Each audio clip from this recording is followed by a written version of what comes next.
باشە خۆری حتا ماکریاسی هوشە بەداخەوە وەڵایی جوانە سەرکە پەنیری کوردی ئەبێ بکڵێنرێ ئەنجا هەوێنی تێبکرێ.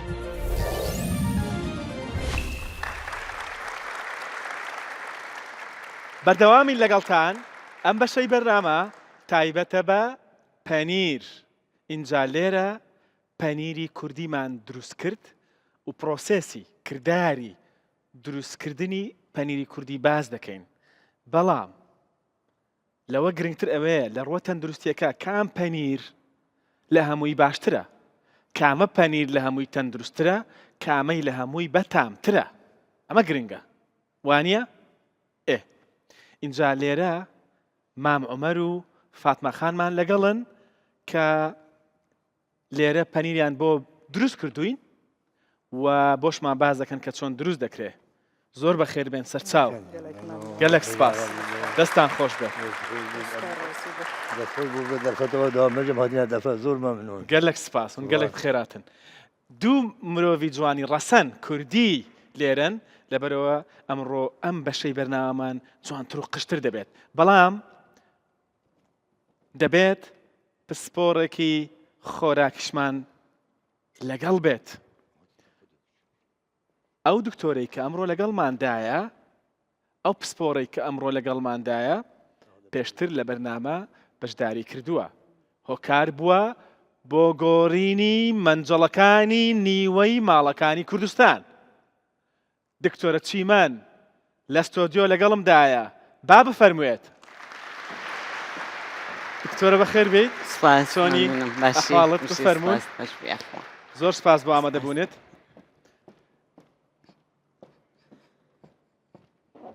اینجا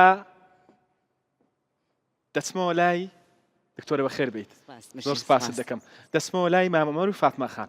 پێم بڵێن کە پەنیری کوردی چۆن دروست دەکرێت؟ ئەمە تەواو بووە؟ چۆن دروستان کرد پێم بڵێن. چۆن دروست کرد؟ ما ئینە شیری خۆی گەرم کرد. باشە. کرا دەرەجەوی کرا هەفتێ. باشە. خۆری حتا ماکریاسی هوشەش. ئۆکەی. گەرمی دەکەن تا هەفتە، دوایی سادی دەکەنەوە تا 35. گەرمی پێوتان لایە میحرار؟ بە گەرمی پێوەشیش دەکەن. ئای دەست خۆش. ئای دەست خۆش. باشە. پاشان خۆشی مەلکی کریە تورکی و هاڤەت چێری هۆی نەدەرێ و دەستەحکیمی. یەڵڵا. با بیبینین. وەڵایی جوانە. سەرکە پەنیری کوردی. ئێستا ئامادەیە بۆ خواردن؟ ئەم بخۆین. یەکی خۆی پێوەرگن تەماو ڕۆژەش درێتەوە بخوێن. ئارێ وڵا پیچەکە ژێ زەحمەت. پیجێگەمەوە. دەست خۆش. بێ ئێوە ناخۆش؟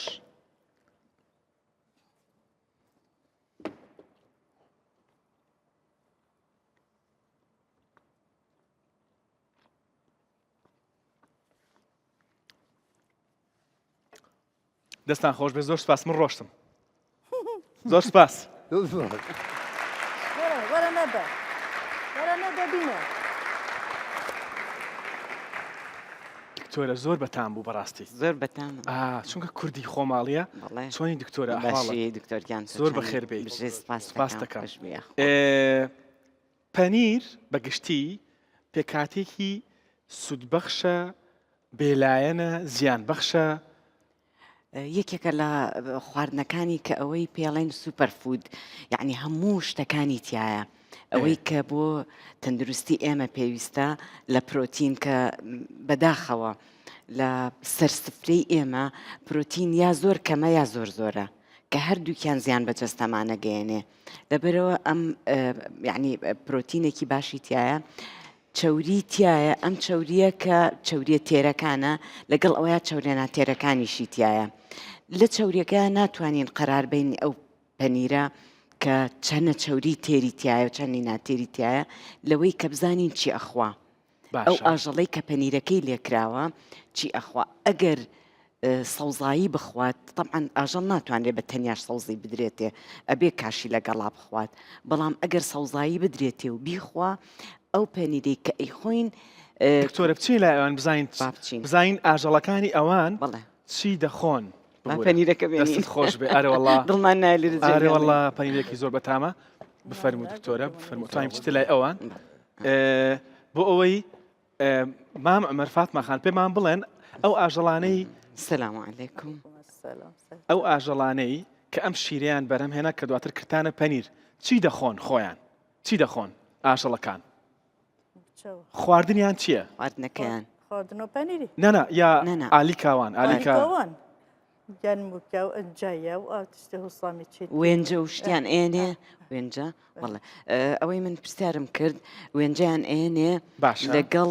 سەوزایی کۆرن یعنی کۆرنەکەی لێ ئەگرن ئەیفرۆشن بەڵام سەوزایەکەی وردەکرێ ئەدرێ بە حیوانەکان لە برۆ ئەمانە باشن زۆر باشن زۆر باشن کەوا ئەکا بۆچی ئێمە زۆربەی لی ئەترسێ ئەڵێن پەنیر خراپە لە بروی چەوریەکەی تێرە بەڵام ئەگەر ئەو ئاژەڵا یعنی سەوزایی خوات ئەوەی کە پێڵێن گراسفێت کە گراسفێت بوو ئەو کاتە ئۆمیگاتریتیایە لە ناو پەنیرەکەیە کە تەندروستێکی باش ئەگەێنێ ئەیا بە ئێمە و ئەنتی ئەنفلەمەتەری یعنی دژە هەوکردنە جوانە بەڵام ئەگەر ئەو ئاژەڵە بە تەنیا ئالیک بخوا ئالیکی مەسەن ئالیک زۆربەی لە زەڕات و لە گەنم و ئەوانە دروست دەکرێ ئەو کاتە ئۆمیگاتریتایە کەمترە بێتەوە و لەوانەشە یعنی بۆ هەوکردن یعنی هەوکردن دروست بکە بەڵام کە پەنیرێک کە گیا بخوا زۆر زۆر باشە ئەوەی من لە ئێستا سەیرم کرد و خەڵکی زۆر لە پەنیری بە تایبەتی کوردی ئەترسێ بیخوا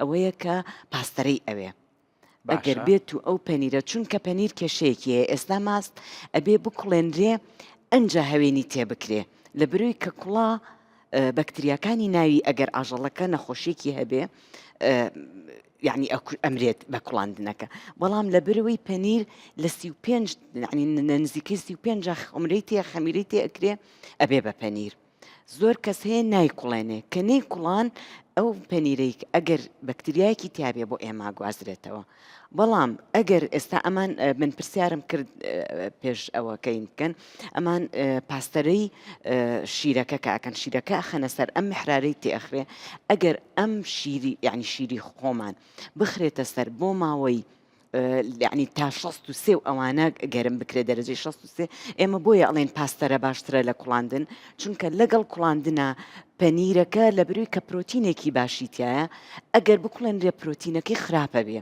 یعنی زۆر کەس هەیە ئەڵێ من شیری کوردی ئەکڕم و ئەی خەمە سەر تا تەواو خەستە بێتەوە ئەنجا دوایی دایەگرم و ئەمە باش نییە ئەم دڵێکەیە پرۆتینەکەی خراپە بێ بەڵام کە تۆ ئەگەر وەکو باسم کرد ئەگەر تا 63 بیکەی ئەو کاتە نیو سەعات کوڵاندنی ئەوێ ئەم یەکە محرارەکە گەشتە 63 بە نیو سەعات ئەمان تا هەفتە بەڵێ کە ئەکاتە هەفتە بە چارەکێک بە چارەکێک ئەمە یعنی ئەو بەکتریایی کە ناوێتی پاکە یعنی ئەم فاتمەخان کردوێتی باشە ئێستا یعنی بەبێ ترس ئەتوانی لی بخۆی بەبێ ئەوەی کە بترسی لە بەرەوەی کە ئەم گەیانی ئەمەم بەدڵە مادەم بەبێ ترس لی بخۆین بالەی بخۆین هەواڵە خۆشەکە ئەوەیە ئەگەر ئاژەڵەکە وتمان سەوزەی خوارد بێ ئۆمیگاتریتیایە و هەمومان نەزانین زین ئاژەڵێکی بەرازیل و ئەرژەنتین و خۆ ڕۆناڵدۆ و مێسی نییە یعنی حیوانینە نەباتی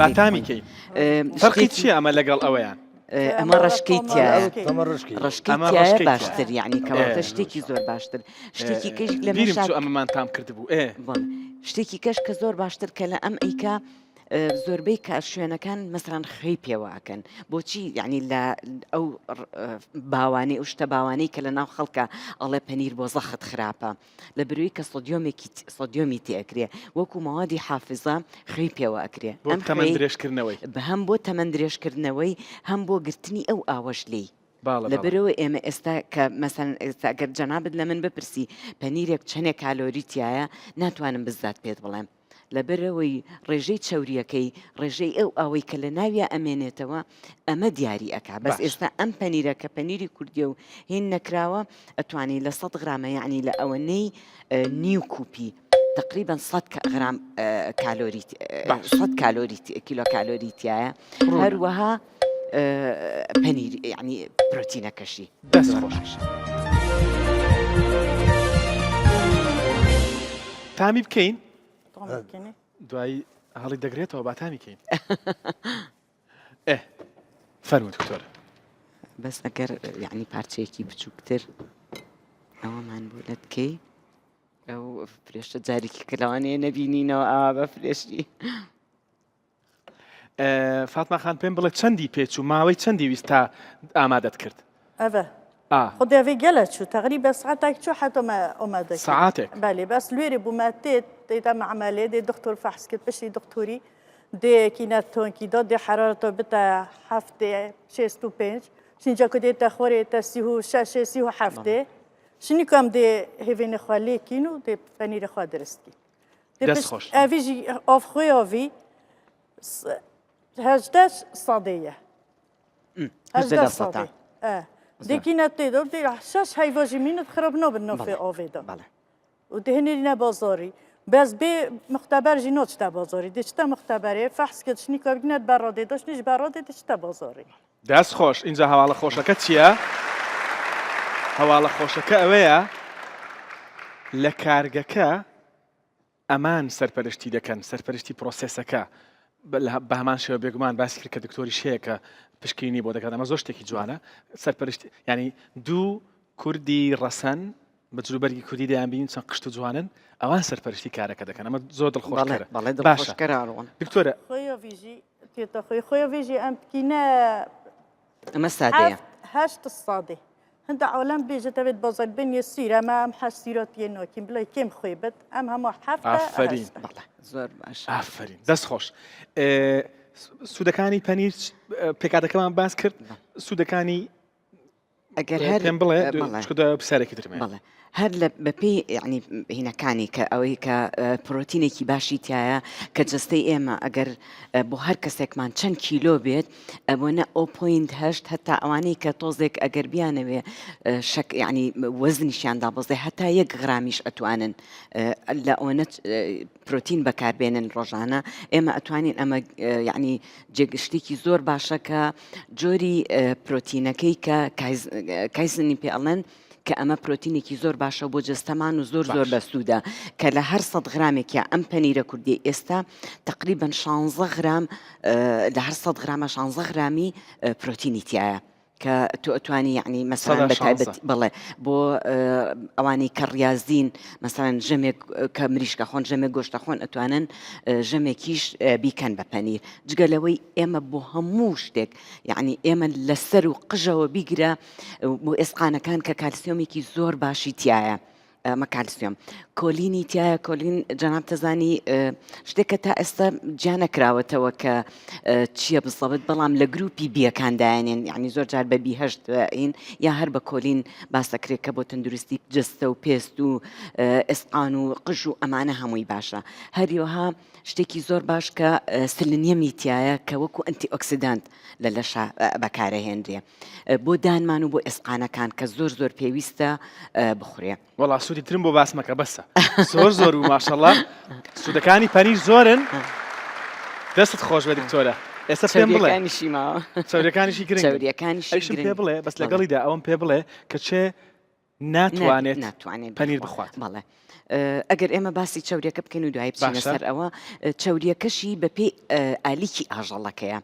ئەگەر ئاژەڵەکە وتمان سەوزەی خوارد بێ ئۆمیگا-3 تایە و هەمومان نەزانین دژە هەوکردنە لە لەشە بەڵام ئەگەر تیانە بێ ئەو کاتە ئۆمیگا-6 زیاتر ئەبێ کە ئەویش ئەتوانی بیخۆین بە سوودە بۆ جستە پێویستمان پێیەتی بەڵام سوودەکەی ناگاتە ئۆمیگا-3 اینجا ئەو وردەکاریانە پێشەوەی وەڵامی پرسیارەکەی ترم بیتەوە ئەو وردەکاریانەی کە باسی دەکەی ئێمە چوزانین لە پەنیرێکی هاوردە هەیە چوزانین ئاژەڵێکی بەرازیل و ئەرژەنتین و خۆ ڕۆناڵدۆ مێسی نییە ئاژەڵێکی بەرازیل و ئەرژەنتین و هۆڵەندا و ئیتاڵیا و ئەمانە چیان خواردووە و دوای چی چوتە نێو پەنیرەکەوانە؟ دکتۆر ئێمە بەرهەمێکی خوایی جوان لە بەردەستی خۆمانە هی خۆمان هەیە بەڵام لە دەرەوە ئەمانەی کە لە دەرەوەیەت زۆربەی ئاژەڵەکان هۆرمۆناتی ئەدرێتێ شتی ئەدرێتێ بۆ ئەوەی شیری زیاتر بێ بەرهەمی زیاتر بێ خوێی زۆرتر پێوە ئەکەن بۆ ئەوەی کە ئێستاینە سەر ئەوەی کە ئەوانەی زەختیان هەیە ئەگەر پەنیرەکە سوێر بێ ناتوان بیخۆنیان ئەو تا ئەبێت چەند جارێک بیکەنە ئاوەکەی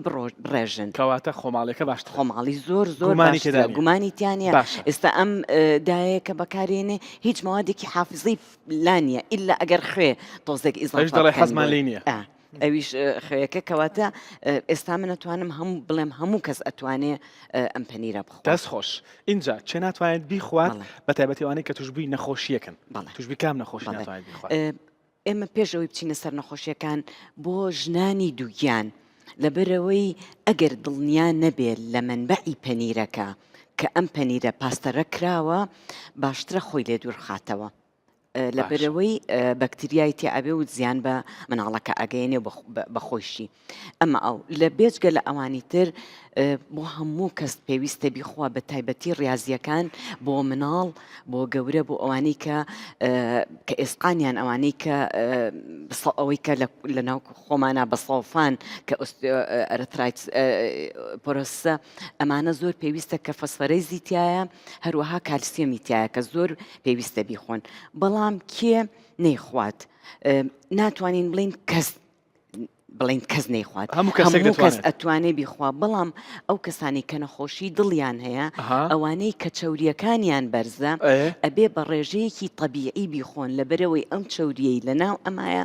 هەندێکی چەوری تێرە چەوریە تێرەکانە چەوریە تێرەکان ئەکەوێتە چی مەسەلەن ناکرێ من ئەمڕۆ بەیانی پەنیر بخۆم بە هێلکەوە کە ئەزانین ئێمەش مەسەلەن 2 هێلکەم خوارد بێ نیوە ڕۆژ گۆشت بخۆمەوە ئێوارەش مەسەلەن یا گۆشتە یا جگەریان کەبابێ بخۆم ئەمە ڕێژەی ئەم چەوریە زۆرە بێت لە لەشە لەبەرەوە ئەبێت تۆ یعنی ئەو کەسانی کە نەخۆشی دڵیان هەیە یا ڕێژەی چەوریەکانیان بەرزە ئەبێ بە قیاسێک بیخۆن بۆ ئینسانی طەبیعیش سێرڤیس یعنی 3 پەرداخ شیر لە ڕۆژێکە ئەتیادیە هەر پەرداخێک شیر نیو پەرداخ پەنیرەکاتەوە لەبەرەوەی ئاوەکەی لێ ئەگیرێ ئەم ئاوەی کە لێ ئەگیرێ ئەوی تر ئەتوانێ بیخوا ئەگەر پەنیرەکە سوێر بە تایبەتی بۆ پەنیرێک کە لە دەرەوە کە لە دەرەوە کە سوێرە کە نازانی زۆر جار هەیە بۆ پاراستنیشی خوێ پێوە ئەکرێ بۆ ئەوەی سەلامەت بێ لە خراپ ئەمە بۆ خراپە سۆدیۆمەکەی ناوی کە زۆر بەرزە وای لێ ئەکا کە ئەو کەسە زەختی زیاتر بەرز بێتەوە لەبەر ئەوە ناتوانین یعنی ئەو کەسانە یان ئەگەر خواردیان ئەبێ بیکەنە ئاو بۆ ئەوەی ئاو خوێیەکە لەگەڵ ئاوەکە ئەزانین خوێیەکە ئەتوێتەوە و ئەنجا پەنیرەکەی بتوانێ بیخوا بەڕاستی هەندێک پەنیر هەیە هەندێک بەرهەم هەیە لە بازاڕیش نازانی چییە یعنی ئەگەر بخوێنرێتەوە ئەڕێ ڕێژەی چەوریەکەی بخوێنرێتەوە تایە چونکە زۆر جار هەیە بە چەوری بە کەرەی یعنی حیوانینە نەباتی دروستیەکەن و تێکەڵیەکەن و هەر ناوی ئەنێن کەرە یعنی ناوێنێن پەنیر بەڵام لە ڕاستیە خۆی ئەوە پەنیرەکەی هەم پرۆتینی زۆر کەمە یعنی هەم چەوری ڕاژەیەکی چەوری زۆر زۆری تایە کە ئەمە خراپە بۆ ئینسانە ساغەکانیش تەنانەت تەندروست نییە نەک بۆ ئینسانەکان لەبەرەوە کە ئەبێ ئێمە بیخوێنینەوە شتێکی کەمان بیر نەچێ بۆ ئەو پەنیرانەی کە بە تەمەنن یعنی ئەیهێڵنەوە 6 مانگ و ساڵ و ئەیجۆکوت پەرمیزان و ئەمانە پرۆبایۆتیکیان تایە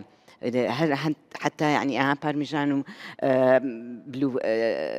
يعني پەنیری شینەکان کە سەیرێکی حتا وەکو ئەڵەی کەڕووە بەڵام ئەمە خۆی لە ڕاستیا کەڕوو نییە ئەمە بەکتریای طبیعیە کە پرۆبایۆتیکی پێ ئەڵێن کە بۆ ئینسانەکان زۆر پێویستە ئەو کەسەی کە ئەنتیبایۆتیکە خوا یعنی کە دژە هەوکردنێک هەبێکە خوا بە دوای ئەوە پێویستە شتێک بخوا کە پرۆبایۆتیکی تیابێ کە پەنیر یەکێکە لە ئەوانە ماست هەروەها ئەتوانێ یعنی ماست بەکاربێنێ دەست خۆش ڕوونە زۆر سپاس دەکەم دەست خۆش دکتۆرە ئەوەی کە زۆر زۆر گرنگە ئەوەیە کە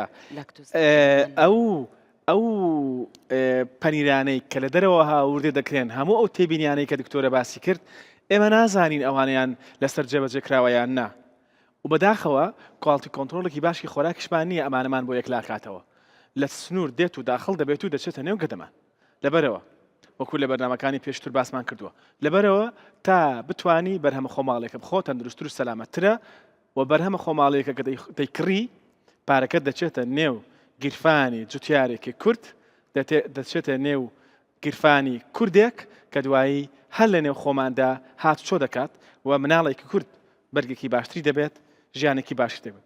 زۆر سپاس بۆ ئێوە، سپاس بۆ ئامادەبوونتان، سپاس بۆ دکتۆرە چیمەنیش، زۆر سپاس بۆ ئامادەبوونیت، هەروەها سپاس بۆ ڕامی فارم کە ئەمڕۆ هاوکاریەکی زۆر باشیان کردین، لەگەڵمان بوون، هیوادارم سەرکەوتوو بن. سپاس بۆ بەشداربانی ئەمڕۆی بەرنامە کە لە گرنگترین و پێویستترین زانستی پزیشکی و تەندروستی بۆ ئێستای کوردستان لە دهۆکەوە قوتابیان و خوێندکارانی کۆلێژی پەرستاری زانکۆی دهۆک. سپاس بۆ ئامادەبوونتان، دەستان خۆش بێت، تەندروست بن.